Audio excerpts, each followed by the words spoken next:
सुरेश कंवर जी राजस्थान से। राधे राधे। राधा वल्लभ श्री हरिवंश गुरुदेव, आपके चरणों में कोटि कोटि प्रणाम। गुरुदेव, पिछले 2 वर्षों से आपका सत्संग सुनने से ईश्वर को पाने की लालसा जगी है। मेरा प्रश्न है कि हम दोनों पति पत्नी अध्यात्म मार्ग के पथिक हैं। मैंने आपको गुरु रूप में मान लिया है, इसलिए मैं राधा उपासी हूँ तथा मेरे पति भगवान श्री राम जी के उपासक हैं। ये ठीक वैसे ही है जैसे एक स्थान से रवाना होकर एक ही मंजिल पर जाने वाले 2 व्यक्ति अलग अलग गाड़ियों में सवार हों। क्या हमें अपने मार्गों पर इसी तरह अलग अलग गाड़ियों में चलते रहना चाहिए या दोनों में से एक दूसरे की गाड़ी पे चढ़ जाना चाहिए? अब निष्ठा किसकी कितनी पक्की है, अब ये किसका प्रश्न है? हाँ, निष्ठा कितनी पक्की है ये पता चलना चाहिए ना। अगर मानो राम भक्ति की निष्ठा परिपक्व हो गई है तो फिर बिल्कुल नहीं छेड़ना चाहिए। अगर कृष्ण भक्ति या राधा भक्ति की निष्ठा, फिर नहीं छेड़ना चाहिए। अभी प्रारंभिक है तो बात अलग है, निष्ठा पर नहीं। और दोनों जब स्नान करेंगे तो एक ही धारा होगी, अंतर नहीं होगी। घाट अलग है, विश्राम घाट मथुरा, जुगल घाट वृंदावन, केसी घाट वृंदावन, लेकिन तीनों घाटों में जब उतर कर गोता लगाएगा तो धारा एक ही मिलेगी। धारा एक ही है, वो तत्व एक ही है, उसी के अनंत नाम है, उसी के अनंत रूप है, कोई भेद नहीं है। आप राम कहें और आप राधा राधा कहें तो दोनों एक ही है। जो राम में विराजमान है रा, वही राधा में विराजमान रा है। जो राम में विराजमान माँ, वही माधव में विराजमान माँ है। राम ही राधा माधव है, राधा माधव ही राम है।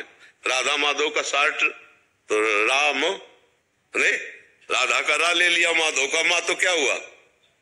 और राम का विस्तार करे तो रा से राधा, माँ से माधव, और वही श्याम सुंदर है। चाहे राम जी को बोलो चाहे श्याम जी को बोलो, बस बंसी और सारंग का भेद है। वही राधे श्याम है, वही सिया राम है, अंतर तो कोई है नहीं। खूब प्यार से दोनों आराधना करो, परस्पर प्रेम रखो, भगवान का नाम जप कर रहे हो, बढ़िया है। जब आनंद समुद्र में डूबोगे तो एक ही होगा, वो दो नहीं होते, वो तो है परमात्मा एक ही है।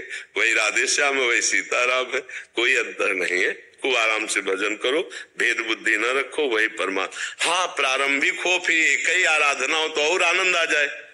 अब जैसे आप चाहोगे श्री जी को पहले भोग लगे, वो चाहेंगे राम जी को पहले भोग लगे, थोड़ा भावना तो रहेगी ना, पर तत्व तो एक ही है। और अगर कहीं दोनों एक ही हो जाए तो दोनों थाल सजाकर अपने ही आराध्य देव को भोग लगा रहे, ऐसा लगेगा। अब जैसे रामोपासक है पति और राधा उपासक है पत्नी, तो भोग बनाएंगे तो पहला उसको तो ये लगेगा पहले हमारी श्री जी पावे, और उसको लगेगा नहीं भाई हमारे राम जी पावे। तो हमें लगता है फिर 2 थाल तैयार कर ली चाहिए, एक ही साथ दोनों जगह भेजना चाहिए, नहीं तो फिर असंतुष्टता होगी ना। और वो कहेंगे कि हम तो देखो बनाया, हम अपनी श्री जी को भोग लगाएंगे, वो देखो हम कमा के लाए, हमारे पहले राम जी का भोग लगा। तो अब आपस में राम और श्याम में कई झगड़ा अपने लोग कर बैठे। बस इतना ध्यान रखना, दोनों की भावनाओं की पुष्टता हो कि 2 थाली में भोग है, आप राम जी को लगा दो, हम राधा जी को लगा रहे। अच्छा, दोनों तरफ से माल आएगा तो मिलेगा तो एक ही है, आप 2 थोड़ी हो। अर्धांगिनी का मतलब होता है बाम अंग, पति का मतलब हृदय अंग। तो जब ऐसे करो तो फल तो एक ही आएगा ना, आनंद तो दोनों का आएगा। आप रबड़ी का भोग लगाओगे तो आपको पाने को मिलेगा, और आप सब्जी और रोटी को भोग लगाएंगे तो आपको पाने को मिलेगा, क्योंकि एक ही घर में तो है। पर अगर दोनों एक भाव के हो जाए तो और आनंद आ जाए। पर अगर निष्ठा बन चुकी राम जी की तो बिल्कुल नहीं छेड़ना चाहिए, क्योंकि निष्ठावान को जो दुख होता है फिर वो असहनीय होता है।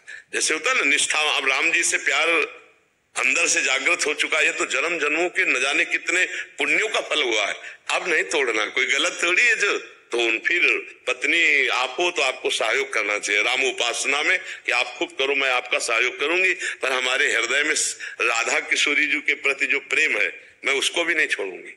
पत्नी हूं, आपका सहयोग करूंगी, लेकिन हमारी जो आंतरिक उपासना है उस पर मैं भेद नहीं डालूंगी। ऐसे पति को सोचना चाहिए कि पत्नी हो तुम्हारा सहयोग करेंगे, पर हम अपनी उपासना में अपने, अगर दोनों दृढ़ है अपनी अपनी उपासना में तो, अगर प्रारंभिक है गुंजाइश है तो फिर एक ही में आ जाना चाहिए।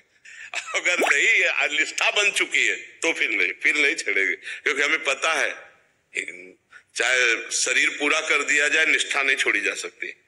जैसे अब अपने लोगों का है तो गर्दन काट दो, स्वीकार, निष्ठा थोड़ी छोड़, नरक जाए स्वर्ग जाए इसकी कोई परवाह है।